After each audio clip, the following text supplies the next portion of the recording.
Mesdames, Messieurs, bonsoir. Depuis premier globe qui allumé en 1865 à Cueupip, fin servi l'énergie fossile, c'est-à-dire gaz, charbon, de l'huile lourde, graduellement, fin comment servir l'énergie hydroélectrique, l'énergie solaire et l'énergie éolienne. C'est ce qui nous appelle le mix énergétique. Avec changement climatique, n'est plus capable de continuer comment avant, servir l'énergie renouvelable pour produire électricité notamment, Finvin and Must, à l'approche de l'été, CIB est un producteur d'électricité indépendant, vous êtes sous pression parce que la demande peut continuer à augmenter et la production électrique, nous allons dire, elle peut stagner.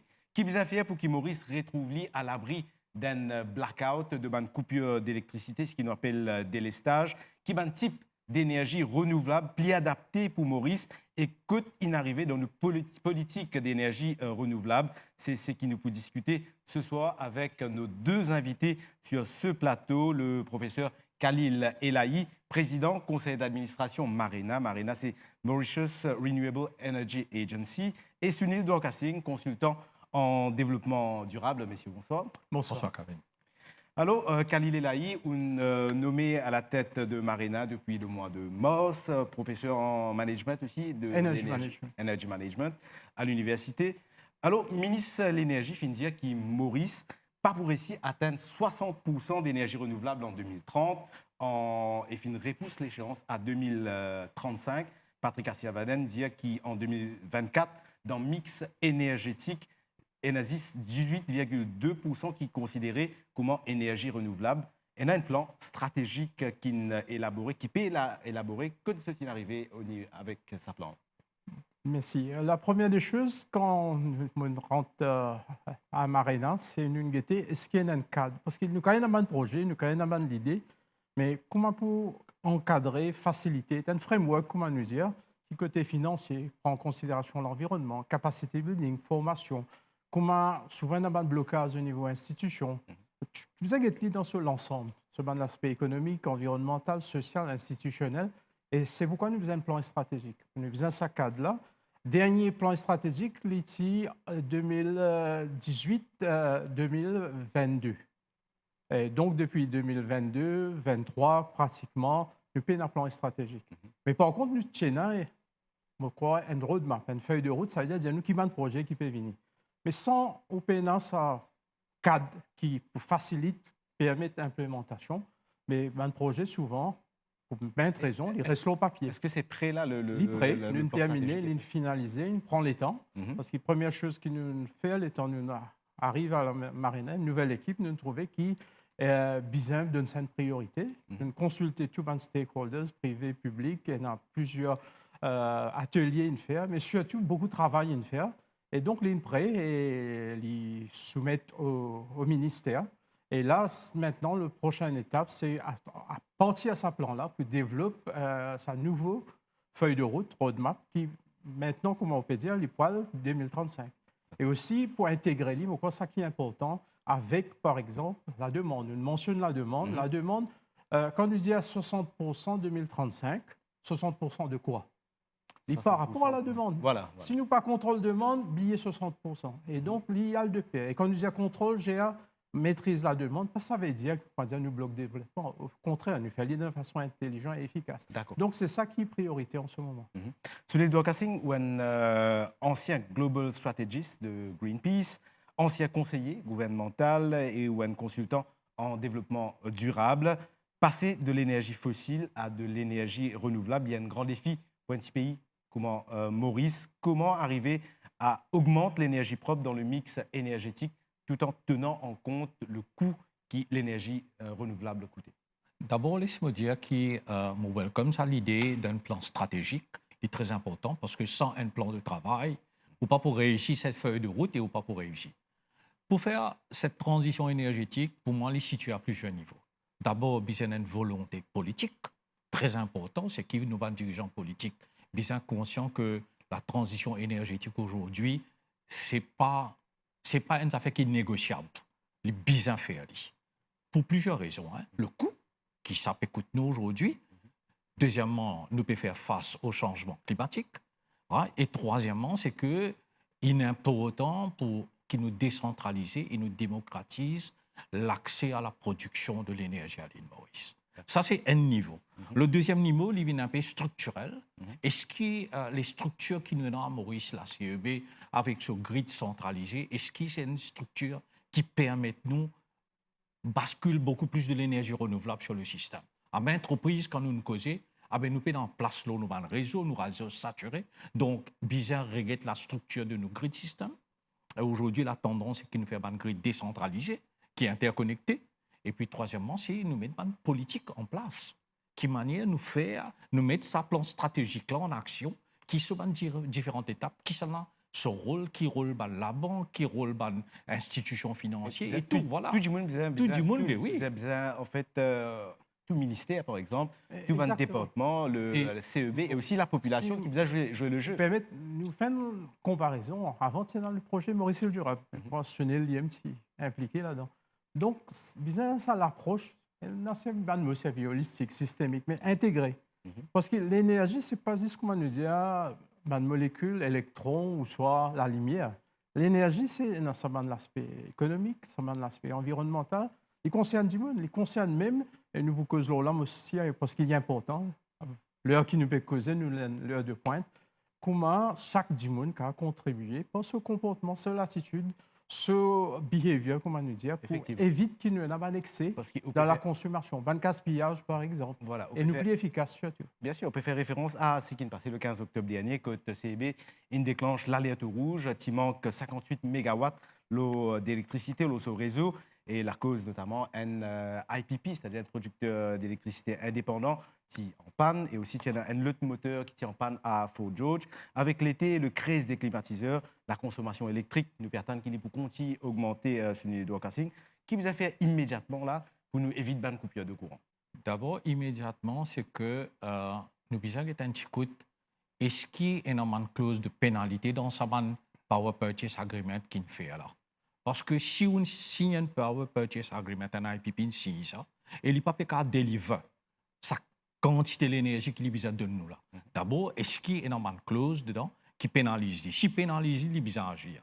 Deuxième chose, là pour l'immédiat, nous avons un système emergency maintenance. Nous avons capable de forcer un IPPs là. Aujourd'hui, avec les moyens, la communication, la vitesse qui nous gagne, ça fait DHL.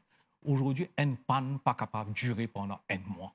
Une panne électricité bien capable de régler dans les 2-3 jours qui viennent. Donc, emergency maintenance, la CEB qui signe ce Power Purchase Agreement là, il besoin de régler ce agreement qui est dans le papier. D'abord, c'est une pénalité cause parce que tu n'as pas pu fournir moi l'énergie qui te signé, besoin d'agir, besoin de mettre pression aux autres pour régler les autres problèmes de faute qui est là aujourd'hui. C'est un problème technique. Ouais. Donc, pour le téléspectateur, pour IPP, nous veut dire un producteur indépendant d'électricité, nous cause l'industrie carnière. Oui, mais pas uniquement, parce que aussi il y a une panne CEB.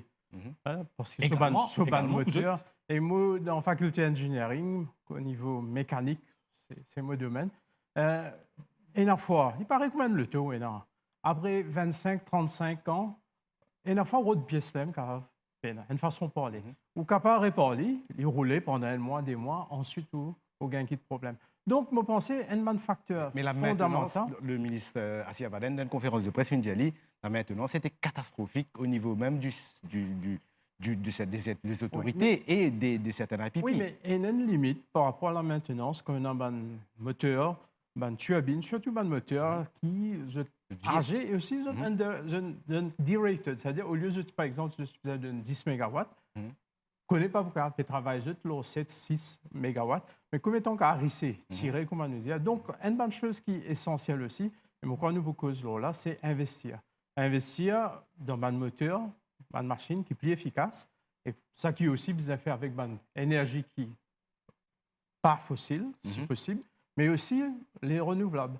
Donc, je crois une cause IPP est dans les IPP traditionnels, mais je crois que nous envisageons une nouvelle génération de IPP qui est sans doute plus petit, y compris si l'eau ou toi, l'eau bâtiment ou une petite entreprise, vous pouvez produire l'électricité, vous pouvez vendre, ou un independent power producer d'une autre génération. Et ce n'est pas seulement fossile, pas seulement firm power, il est capable de, avec batterie par exemple, pour fournir l'électricité aux heures de pointe. Je crois que le plan stratégique, une bonne chose qu'il y a adressé, c'est préparer l'île Maurice de demain. Et d'ailleurs, nous peut dire, le plan-là, il part arrêt 2030. Nous l'appelons 2030 plus. La loi dit à nous faire un plan pour 5 ans, nous arrête 2030, mais ensuite nous mettons un plus parce que l'objectif c'est 2035, parce que nous besoin d'être au-delà de 2030. Effectivement. IPP, c'est NHP, on a beaucoup de choses à dire là-dessus, ou pour une démocratisation de la production indépendante d'électricité, n'est-ce pas? Oui, le modèle qui nous pour faire la transition énergétique est important. Pour moi, c'est un modèle qui nous fait 3-4 gros unités produire 60% de l'énergie. Il n'est plus un modèle qui pour faire ses preuves dans le futur. Pour plusieurs raisons. Nous nous trouvons aujourd'hui qu'arriver, quand on a un monopole de la production qui arrive. Okay? Il ne faudrait pas oublier aussi qu'il nous fait affaiblir la CEB. Depuis 1997, quand on prend cette décision pour donner l'industrie sucrière la production de l'énergie, nous finissons aussi attache les pieds la CEB pour empêcher de développer. Probablement aujourd'hui, nous ne sommes pas dans la situation. Le modèle, pour moi, le modèle est important. Pour un pays comme l'île Maurice qui gagne 260 à 265 jours de soleil, nous pouvons cause toutes sortes de qualités là, nous pouvons cause wave energy, tout ça c'est bon. Et la cheapest forme de l'énergie qui a existé dans le monde aujourd'hui, c'est le CA. C'est tout un rapport vient dire où. Mais qui fait nous pas capables de faire cette transition énergétique avec un système décentralisé? Permettre ça que aujourd'hui la technologie smart metering nous permet tout le monde capable de produire sa propre énergie. Vous connaissez, dernière fois, moi, je une émission, moi, prendre Enagis 2000 la case qui est connectée. Sur 350 000, environ 350 000 foyers qui sont dans l'île Maurice. Quand on a 2000 foyers qui sont connectés à travers le solar rooftop, il fait où 0,5%, même pas 1%. On réalise que nous encore été en termes de décentralisation du système. Donc, nous décentraliser, nous permet de chaque monde de produire sur l'énergie, éventuellement l'excès, l'Ivan, sur le réseau. Ben, écoutez, nous évite ce qui nous peut vivre aujourd'hui. Sur Edouard Cassing, peut-être qu'Alidea Carré Bondier, le coût est quand même assez cher pour ce projet-là. Il y a une question de coût. Nous prenons l'exemple de la Réunion, par exemple. À peu près 10 à 20 mégawatts qu'on va installer, une toiture, par exemple. Mais je gagne beaucoup de subventions, l'Europe, parce que le contexte est différent. Mais il n'y a pas seulement sa question coût. Là. Nous avons l'Inde aussi, dans chaque État, des dizaines de mégawatts installés. Mais je crois une bonne chose que nous devons réaliser, c'est que, nous prenons la Réunion, par exemple. Tellement il y a solaire le jour, 10h, 11h, midi, je nous propose un tarif réduit parce qu'il y a un excédent de l'énergie solaire pendant ce temps-là. Vous pensez, nous devons réfléchir, bien sûr, évidemment, rooftop solaire, mais aussi peut-être avec, bien sûr, l'aspect intégré, l'environnement, une batterie. Parce que pour nous, quand on a un risque qui nous a tellement de capacité, lié en excédent la journée, quand nous avons un soleil, et le soir, en été, pas tous les jours, jour de semaine, quand il fait chaud, ou pénacé. Ça veut dire batterie, bien sûr, bonne batterie qui besoin maintenant d'après bonne norme, etc. Donc c'est pourquoi nous connaissons bien besoin et tout le monde peut envie. Et on a produit l'électricité. Est-ce qu'il a un plan stratégique? Je pense que le ministre annonce et aussi le CEB travaille sur une proposition de bonne scheme pour entre autres batterie avec solaire, batterie. Mais dans les autres schemes, peut-être nous avons l'occasion de causer, par exemple, pas un grand central, mais agri-solaire, jusqu'à 10 mégawatts, décentralisé différents endroits dans le pays. Un autre exemple, c'est éolienne. Pendant 10 dernières années, depuis le projet qui nous connaît, plein d'euros, je ne pas éolienne. Et moi, je tout le temps au démo dire qui s'est payé au monde qui n'a pas installé éolienne 10 dernières années, car nous aimons ça. Et donc, je crois qu'il a sa capacité, et ça aussi annoncé dans le budget, pour réétendre. Non, il a place, mais tout simplement. Donc, tout ça, potentiel-là, il a, et décentralisation, il a, mais aussi aujourd'hui, nous causons d'autres affaires avec électronique, un système connecté, appelé ça digitalisation, du cause AI, etc. Il est possible d'intégrer stockage, production et consommation, tout ça là, dans un seul, par exemple, dans un seul bâtiment. Donc, c'est ça l'avenir, et un nouveau bâtiment. Il y a aussi un autre projet qui est lancé, peut-être au Carré Bondy là aussi.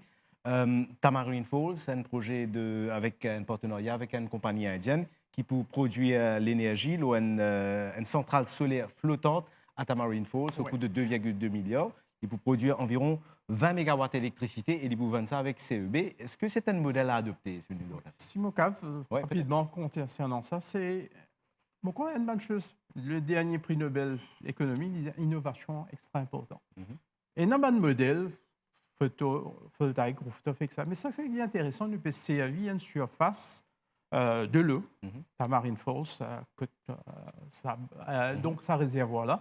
Et ça qui est intéressant, c'est qu'il est refroidi, ça bande panneau-là, donc cette efficacité plus. Bien sûr, dans le respect de l'environnement, peine du l'eau là, mais une autre chose qui est intéressant, c'est qu'il nous pas servi la terre. Nous donne l'île, land area, nous pas qu'à servir prime land ou même la terre pour servir mettre une ferme photovoltaïque. Il fait aller dans le passé, il a fait mal fait aller également, mais là dans le futur et le gouvernement déjà développe une map qui nous appelle land sustainability et donc FEDE évite qu'il serve la terre agricole parce qu'il a sa nécessité ou même sa priorité pour donner la terre agricole, entre autres pour sécurité alimentaire. Donc, ce projet floating solar là, il est aussi pour permettre l'innovation parce qu'il n'est pas suffisant de transfert de technologie. Ça qui aussi nous peut trouver avec les Indiens qui déjà fait aller dans l'Inde, nous pouvons un transfert de savoir-faire et aussi pas oublier, nous avons un photovoltaïque, l'urban marginal land déjà en état, nous avons un hydro à Tamarine Falls. Et ensuite, si nous mettons batterie, et dans le passé, nous mettons une batterie qui dure seulement 15-30 minutes. Nous avons une batterie plus longue durée qui peut intégrer tout ça là. Et encore, on revient là le point pour faire face à sa pique du soir en été, le jour, quand il fait chaud. Et c'est ça, nous, absolument prioritaire. Moi, je suis un petit peu différent sur ce projet-là. Pour moi, quand nous pouvons calculer faire cette transition-là, encore une fois, pour moi, la transition, elle passe vraiment le small IPPs. Je ne pas believe que bien faire transition dans le produire nous donne 20 MW, 15 MW, 20 MW. Donc, pour moi, ce projet-là, 2,2 milliards, vous connaissez combien de solar rooftop nous avons faire là? Probablement, nous avons doubler cette capacité de production. Innovation, oui, il y a pour autant. Innovation, il y a pour autant, mais vous bien comprendre quel est le système le plus rapide, le plus fast, qui est capable de faire. Pour moi, la priorité, nous ne pouvons pas définir nos priorités. Nos priorités, c'est quoi à l'île Maurice? Nous ne pouvons pas définir. Si nous ne pouvons pas définir une priorité, si nous tout comprenons qu'il y a une priorité, mais quelque part, il y a un blocage, il y a un obstacle, un gros obstacle pour qu'il nous pas. Ce n'est pas 10 jours qui nous peut causer la transition énergétique. Depuis plus de 30 ans. Pas 10 jours, mais qui fait nous pas réussir. Que ça blocage ça peut arriver, qui fait? Peut-être, mon prendre si vous êtes d'accord avec moi. Parce qu'il y a une priorité pour un gouvernement, quand il est en place, il y a une dépense pour lui faire. Il y a une mise l'énergie renouvelable qui peut prendre beaucoup de temps avant qu'il y donne le résultat. Et ou bien résoudre le problème, c'est pas pécard de courant. Peut-être chose, nous pas nécessairement une seule priorité. Nous avons l'ensemble de bonnes priorités. Nous pas qu'à travailler dans une seule forme d'énergie. Ça mix énergétique là, il est important. Décentralisation, il n'est pas seulement en termes de géographie. Et aussi, nous pouvons révéler la demande, mais aussi nous capables de favoriser différentes formes d'énergie et pas négliger aucune. Et chacun, là, tout le monde a son gagnant. Mais il peut exclure aussi qui, des fois, parce qu'il y a pas de raison stratégique justement, CEB, il peut besoin d'un asset, il peut besoin d'une capacité de produire parce qu'il pas qu'à dépendre à 100% ou même à un grand pourcentage l'eau producteur du privé. Déjà, en fait, là, le producteur du privé, il est 60% du réseau électrique pour un IPP, et 40% seulement CEB. Et si nous faisons, donc, les Mauriciens commencent à mettre des bouts complètement démocratisés, et donc la production électrique, pour si vous d'après ou projet, les bouvines, tout le monde peut faire dire. Un petit pays comme l'île Maurice, nous disons que toutes les conditions réunies pour lui faire cette transition comme il le faut. Nous avons un blocage. Je donne l'exemple. L'Allemagne, un des pays les plus industrialisés dans le monde. 60% sur l'énergie. Tout sur l'industrie, les roulés par l'énergie renouvelable. Et l'île Maurice, nous n'avons pas réussi à faire ça. On peut poser la question. Moi, je révèle ce problème qui fait que nous n'avons pas réussi là. Nous n'avons pas réussi parce qu'il y a un contrôle déguisé. Parce qu'il y a un affaire qui s'appelle market share. Si nous faisons décentralisation, si nous permettons plus beaucoup de joueurs sur le terrain pour produire l'énergie, après bon market share, IPP sur un market share, 60% pour diminuer. Mais personne n'a envie de ça. Je parlais ça. Non, pas forcément qui. Par contre, si personne n'a pas envie ça, comme on dit, l'un n'empêche pas l'autre, donc il est capable Non, de si tu as considérer, envie, n'est-ce pas? écoute-moi, Kevin, si tu as envie, mais tu as fini faire lire. Nous, tu as mis de politique en place. OK, mais nous pas faire lire. Mais là, nous arrivons à un stage, nous arrivons à un stage, permettez pas de terminer là. Nous arrivons à un stage que le Power Purchase Agreement est expiré, bien renouvelé. Ouais. Mais quand pour renouveler, qui nous peut faire là? Oui, mais juste pour répondre là, il n'est pas possible de renouveler pour la bonne et simple raison. Ça une technologie là, et d'ailleurs, je vais tomber en panne. Comment on peut renouveler quand technologie N n'est pas fiable? Et deuxième, l'énergie que je te servis, charbon, tout, etc., c'est une énergie qui me croit la politique énergétique du gouvernement, est claire, qui est n'a pas vers phasing out of charbon. Ça veut dire, pour résumer, ce n'est pas renouvelé. Nous l'air que pour une nouvelle génération IPPs, pour différents contrats IPP. C'est donc plan stratégique. Et aussi, bien sûr, le point stratégique, il est là. Mais policy making est living au plus haut niveau, du gouvernement. Mais il peut la sens qu'il nous pourrait renouveler le contrat quand technologie là, pas dire pourri, mais pas fiable du tout. Et ensuite, une forme d'énergie, c'est pas une énergie ou thème aujourd'hui, énergie du futur. Ça veut dire nous besoin de l'avenir, nous prenons une nouvelle génération de IPPs, y compris un petit. Et là, pensez pas qu'avec ce que vous prenez ND, le CV capable.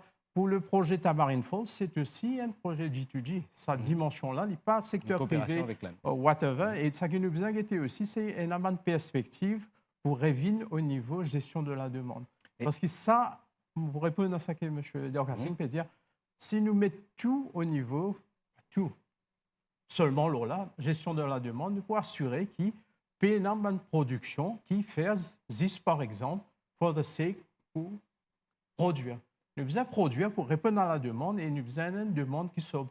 Nous pas trop gagner les temps cause là, mais valeur du jour, les nous peut causer.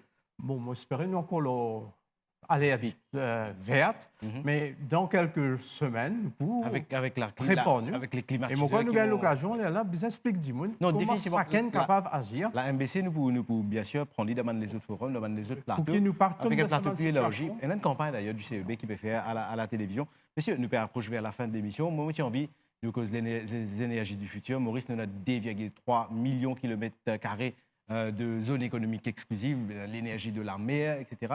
Donc, qui va nous faire qui, théoriquement et en pratique, nous capables d'essayer d'innover pour amener Maurice? Le wave energy, c'est une wave, c'est une forme d'énergie qui est plus stable. Parce que nous sommes capables de gagner 24 heures sur 24. C'est une transmission d'énergie en physique, ce qu'on appelle kinetic energy, puis transfert potential, les convertis, c'est par le rythme de bande vague. Mais ce n'est pas une technologie qui est essayée à grande échelon. Il y a encore une base expérimentale qui probablement, si nous passons là, professeur Elahi peut-être qu'à dire à qui stage expérimental nous avons fait. À ma connaissance, toute une lecture qui m'ont fait, nous payons une grande production qui peut faire à travers ça. Une belle production parce qu'il y a encore un stage, embryonnaire, mais c'est l'énergie du futur qui nous est capable de taper. Il y a aussi projet de climatisation à eau profonde. Oui, justement, je crois qui se concerne dans Ocean Forms of Energy, parce qu'il y implique, par exemple, si nous prenons offshore wind, nous ne pouvons pas mettre un petit turbine pour le mettre offshore au large de la côte, etc. L'immense, mais par contre, si pour ce projet large scale là, il y a au détriment justement de bonnes priorités, comment se l'est à rooftop. Une bonne solution, et là aussi une perspective de bonne small scale. Nous avons parlé, par exemple, au TEC récemment. Et ça qui est intéressant, souvent, il n'est pas mort. Ce n'est pas parce qu'il projet là ou potentiel là, il n'est pas là, mais transfert de savoir-faire, il n'est pas faire. Monsieur. Nous avons besoin de partenaires pour essayer de déclencher ça renouveau pour une énergie nouvelle, justement, par rapport à l'océan. Et là, un partenaire stratégique important au niveau international. En tout cas, la question énergétique est vraiment d'actualité. Il y en a tellement beaucoup à dire, mais nous arrivons à la fin de l'émission, malheureusement. Aujourd'hui, donc, je me rappelle que c'est la journée mondiale de l'énergie. Plus du monde qui béguette nous, espérer qu'ils soient conscious, donc essayer d'économiser courant, que vous êtes capable d'économiser l'énergie, que vous êtes capable. Merci, Sunil Dorcassin, pour votre présence sur ce plateau. Nous espérons nous inviter au cours de les autres forums. Et merci, professeur Khalil Elahi. À très bientôt.